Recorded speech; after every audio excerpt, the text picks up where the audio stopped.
अस्सलाम स्टूडेंट्स आज से हम लोग करेंगे चैप्टर नंबर 3 के न्यूमेरिकल प्रॉब्लम्स। स्टूडेंट्स जो हमारे कोर्स में शामिल हैं वो एक है 3.1, 3.3, 3.5, 3.8, 9 एंड 10। ये 5-6 न्यूमेरिकल्स हमारे कोर्स में शामिल हैं। ये अभी हम लोग सॉल्व करेंगे। जो 3.1 न्यूमेरिकल है मैं पहले अब करवा रहा हूँ आपको। आप देखिए इसमें क्या कह रहे हैं। 3.1 में बहुत ही इजी न्यूमेरिकल है। कह रहे हैं कि अ फोर्स ऑफ 20 न्यूटन, जो फोर्स दी हुई हमारे पास गिवन जो दिया डाटा हमारे पास, तो उसके मुताबिक हमें जो फोर्स दी हुई है वो दी हुई है 20 न्यूटन की। और फिर वो कह रहे हैं कि with an acceleration of 2, acceleration से दिया हमारे पास 2 मीटर पर सेकंड का स्क्वायर। कहने फाइंड करें कि इसमें बॉडी का मास क्या होगा। स्टूडेंट्स आपको पता है आपके पास जो है ना फार्मूला मास फाइंड करने का, तो आपके पास फार्मूला होता है F इज टू ma और m मालूम करना है, तो जो अगर हमारे पास m वो हो जाएगा F/A। अब हम इसको करते हैं सोल्यूशन इसका। तो ये हमारे पास हो जाएगा m हमारे पास आ जाएगा, F हमारे पास 20 है, A हमारे पास 2 है, ये हमारे पास आ जाएगा 10 kg से क्या आ जाएगा हमारे पास आंसर आ जाएगा। सर ये फर्स्ट न्यूमेरिकल था, बहुत ही इजी न्यूमेरिकल है ये हमारे पास। इसमें कह रहे थे कि हमारे पास फोर्स भी गिवन थी, एक्सटेंशन भी गिवन था। कह रहे थे आप मालूम करें मास बॉडी का, तो हमारे पास फॉर्मूला पता है हमें सेकंड लास्ट से F क्या होता है हमारे पास ma, m हमारे पास आ जाएगा F divided by A। F 20 है, A 2 है, तो हमें डिवाइड किया तो हमारे पास क्या आ गया 10 kg हमारे पास आंसर आ गया। अभी हम करते हैं सेकंड न्यूमेरिकल 3.2 करते हैं, 3.3 करते हैं। 3.2 हमारे कोर्स में शामिल नहीं है। 3.3 में कह रहे हैं how much force is needed to prevent a body of mass 10 kg from falling. कह रहे कितनी हमें जो है ना फोर्स चाहिए, कितनी हमें फोर्स चाहिए एक बॉडी जिसका जो है वो मेरे ख्याल में मास दिया हमारे पास 10 kg। एक बॉडी जिसका मास है 10 kg और वो नीचे गिर रही है। एक बॉडी जिसका मास 10 kg है वो नीचे फॉल हो रही है, कितनी हमें चाहिए फोर्स इसको नीचे गिरने से बचाने के लिए। तो ज़ाहिर सी बात है क्योंकि ना फोर्स वो बराबर होगी उसके वेट के, तो हम यहाँ लिखेंगे इस क्वेश्चन इसका, हम कहेंगे the force will be equal to its weight. The force will be equal to its weight. अब इतना हमारे पास इस बॉडी का फोर्स ऑब्वियस हो गया हमारे पास वेट के, ना फॉर्मूला वेट का पता है वो क्या होता है, वो mg। तो m हमारे पास दिया हुआ है 10 और पास g भी क्या होती है 10, ये हमारे पास आ जाएगा 100 न्यूटन, ये हमारे पास आ जाएगी फोर्स। चलिए ये आपके पास थर्ड न्यूमेरिकल भी हमने सॉल्व कर लिया। अभी हम करते हैं 3.5 न्यूमेरिकल।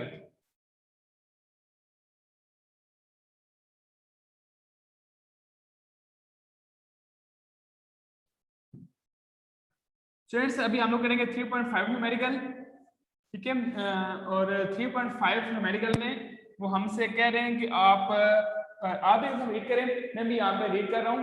स्टूडेंट 3.5 में कह रहे हैं a body has weight 20 newton. 3.5 numerical में हमें क्या गिवन दिया हुआ है। स्टूडेंट्स गिवन में वो हमें कह रहे हैं कि एक बॉडी है जिसका जो है वेट दिया हमारे पास उसका 20 newton. A body has weight 20 newton. How much force is required to move it vertically upward. हमें कितनी चाहिए फोर्स इसको वर्टिकली अपवर्ड मूव करवाने के लिए। How much force is needed, हमें कितनी चाहिए फोर्स इसको वर्टिकली अपवर्ड मूव करवाने के लिए। अब विद एन एक्सेलरेशन ऑफ 2, ए हमारे पास दिया हुआ है 2 मीटर पर सेकंड का स्क्वायर। मैं दबाव बता दूं जो हमारे पास 3.5 न्यूमेरिकल है, इसमें कह रहे हैं कि एक बॉडी है, ठीक है, उसका वेट है 20 kg। कह रहे कितनी फोर्स चाहिए उसको वर्टिकली अपवर्ड मूव करवाने के लिए। स्टूडेंट ज़ाहिर सी बात है जो होगी ना हमारे पास फोर्स, ठीक है, जो है हमारे पास क्वेश्चन इसका फोर्स होती है हमारे पास ma।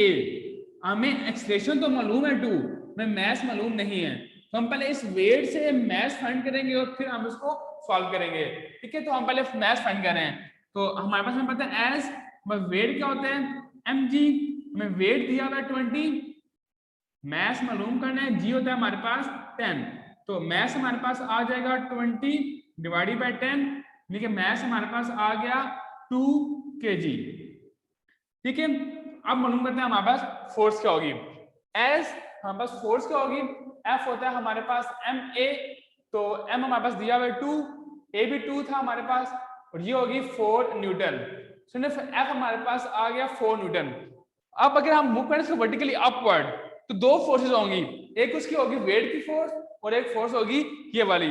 तो for moving vertically upward, for moving vertically upward, जो कि मेरा पास फोर्स होगी एक 4 एक 20, 4 अपवर्ड वाली और 20 जो है ना वो उसका जो सा वेट है उसका, ये हमारे पास क्या होगा, इसका आंसर होगा। तो ये 3 न्यूमेरिकल हमने कर लिए। इसके अलावा बेटा हमारे पास जो है वो दो क्या कहते हैं इसको 3.8 9 10 रहते हैं, वो भी हम सॉल्व करते हैं। अभी देखिए आप 3.8 न्यूमेरिकल,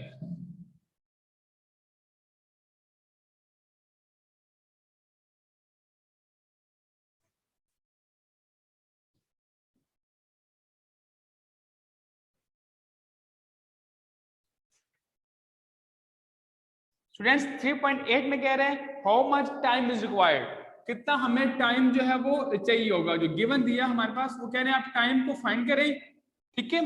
और to change 22 newton second momentum, तो चेंज इन मोमेंटम वो क्या दिया हमारे पास 22 न्यूटन सेकंड, ये डेल साइन शो कर रहे हैं चेंज को, ठीक है। By force of 20 newton, force हमारे पास दी हुई है 20 न्यूटन। फॉर्मूला आपको पता है, आपने ड्राइव किया था relation between force and momentum में, और पास F बराबर किसके था, change of momentum divided by time. तो चेंज ऑफ मोमेंटम हमने फाइंड करना है टाइम, तो टाइम यहाँ ऊपर आ जाएगा, F यहाँ बैठ जाएगा, तो जो होगा ना हमारे पास टाइम मैंने change of momentum divided by F। तो मोमेंटम हमारे पास है 22, फोर्स हमारे पास 20 है, ये हमारे पास आ जाएगा 1.1 सेकेंड, ये टाइम आ गया। अभी हम करते हैं 9 न्यूमेरिकल 3.9। सो इसमें कह रहे हैं कि how much force of friction, हमें फोर्स ऑफ फ्रिक्शन फाइंड करनी है, ठीक है। फोर्स फ्रिक्शन फाइंड करनी है of friction between a wooden floor of mass 5 kg, बस मास जो दिया हुआ है इसका वो दिया हुआ है 5 kg, and the horizontal marble floor the coefficient of friction जो म्यू दिया हमारे पास वो दिया हुआ है 0.6। स्टूडेंट्स आपको पता है फार्मूला फ्रिक्शन की फोर्स फाइंड करने का, आपके पास F जो होता है ना, F है फ्रिक्शन फोर्स, ये होता है म्यू M और G। अब आप वैल्यू पुट कर लें, आपके पास म्यू है 0.6, मास आपके पास दिया हुआ है 5, G आपके पास होता है 10, इसको मल्टीप्लाई करेंगे तो आपके पास 30 न्यूटन क्या आ जाएगी, फ्रिक्शन की फोर्स आ जाएगी। लास्ट न्यूमेरिकल 3.10 वाला, 3.10 में कह रहे हैं हमारे पास के how much centimetre force needed, तो हमें मालूम करनी है सेंटीमीटर फोर्स हमने फाइंड करनी है to make a body of mass 0.5 kg, body का मास दिया हुआ है 0.5 kg, ठीक है, 0.5 kg बॉडी का मास दिया हुआ है। From moving the circle of radius, radius दिया हमारे पास 0.50 सेंटीमीटर दिया हमारे पास रेडियस इसका 50 सेंटीमीटर, और वेलोसिटी दी हुई है 3 मीटर पर सेकंड। तो पहले हम रेडियस को चेंज करेंगे मीटर पर सेकंड में, वो कैसे चेंज करेंगे, इसको हम लोग डिवाइड करेंगे 100 के साथ, ये हो जाएगा 0.5 मीटर। अब फार्मूला आपको पता है सेंटीमीटर फोर्स का, वो क्या होता है हमारे पास F C होती है हमारे पास mv² डिवाइडेड बाय r, मास दिया हुआ है 0.5, वेलोसिटी दी हुई है 3 का होल स्क्वायर हो जाएगा, रेडियस हमारे पास 0.5 है, तो ये 0.5 कट जाएगा और 3 का स्क्वायर 9 न्यूटन हमारे पास आ जाएगी, सेंटीमीटर फोर्स आ जाएगी। स्टूडेंट्स इसके साथ हमारा चैप्टर नंबर 3 खत्म हो गया। अभी हम लोग चैप्टर नंबर 4 स्टार्ट करेंगे। अभी हम लोग चैप्टर नंबर 4 स्टार्ट करेंगे, और मैं बता रहा हूं आपको चैप्टर नंबर 4 बेटा हमारे पास है टर्निंग इफेक्ट ऑफ फोर्सेस, ठीक है। उसमें हम लोग पढ़ेंगे कि फोर्स का टर्निंग इफेक्ट, ठीक है। जब कोई फोर्स किसी बॉडी को टर्न करवाएगी तो उसमें क्या चीज प्रोड्यूस होगी।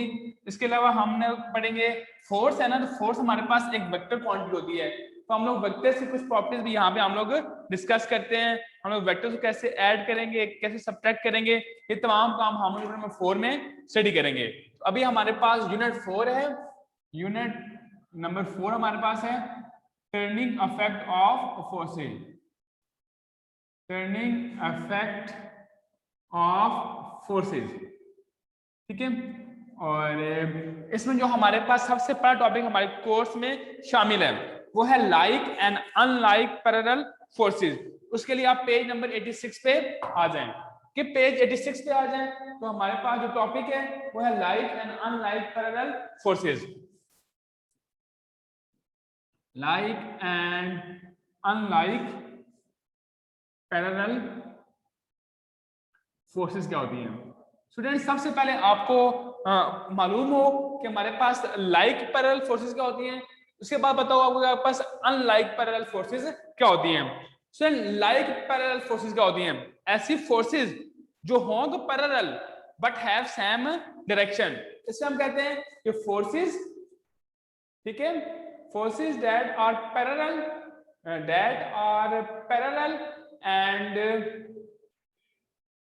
एंड हैव सेम डायरेक्शन, और डायरेक्शन क्या उनकी सेम हो, ठीक है। ऐसी फोर्सेस जो हों तो आपस में parallel and have same direction, that is known as like parallel forces. और ऐसी फोर्सेस जो आपस में हों तो पैरेलल लेकिन डायरेक्शन क्या हो उनकी ऑपोजिट हो, ठीक है। मैं फोर्सेस दैट आर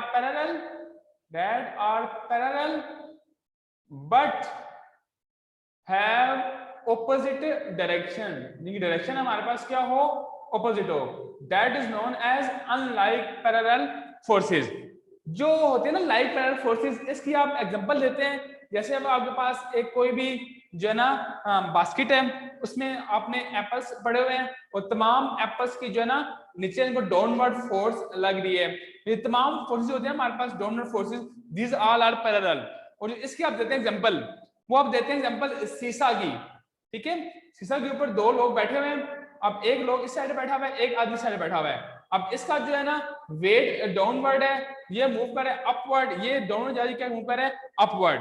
या गाड़ी का स्टीयरिंग व्हील आप देते हैं इसकी एग्जांपल, कि गाड़ी का स्टीयरिंग व्हील है ना, तो आप एक आदमी लगाता है फोर्स इस साइड पे इसको अपवर्ड, एक लगाता है इस साइड से इसको डाउनवर्ड। तो these are unlike parallel forces. मैं दोबारा से बता दूं, ऐसी फोर्सेस आपस में हों तो parallel and have same direction, forces parallel to each other and have same direction, that is known as like parallel forces. And forces that are parallel to each other but have opposite direction, that is known as unlike parallel forces. फिर इसके बाद हमारा topic है addition of forces. Forces को हम लोग आपस में ऐड कैसे करेंगे, ठीक है।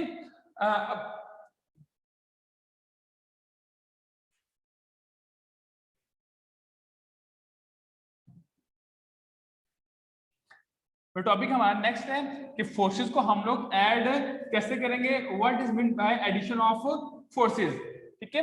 तो बेटा आपको पता है कि फोर्सेस को ऐड करने के बेटा हमारे पास दो तरीके हैं, ठीक है।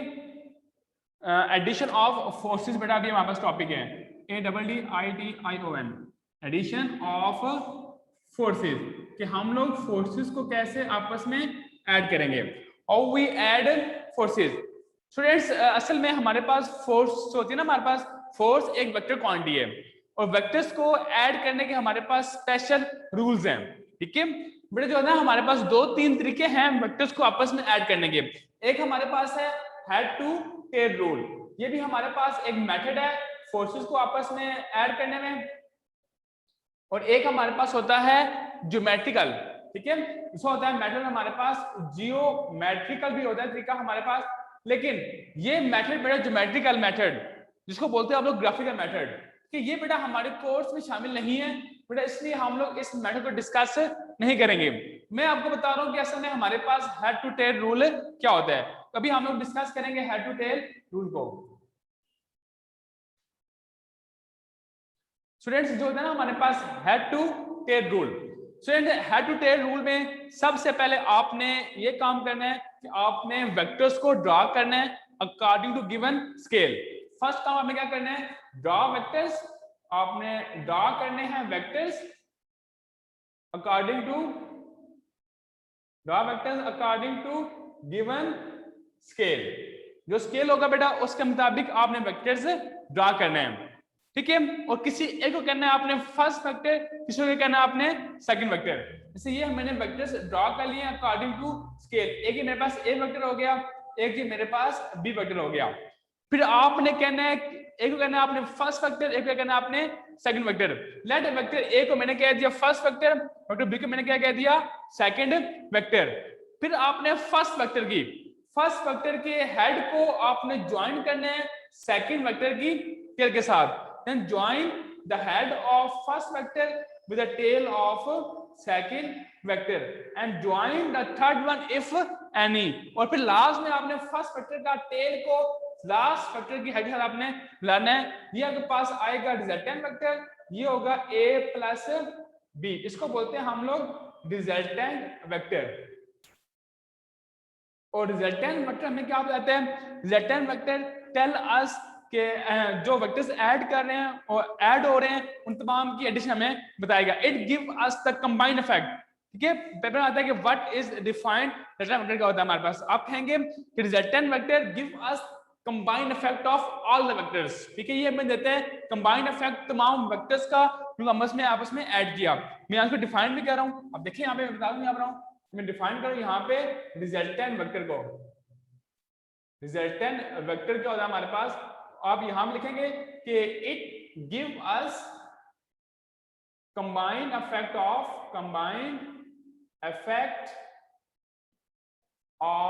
All the vectors to be added. ये एक होता है हमारे पास single vector, it is a single vector which give us combined effect of all the vectors to be added. So यहां तक आज हमें स्टडी करना था। Thank you very much.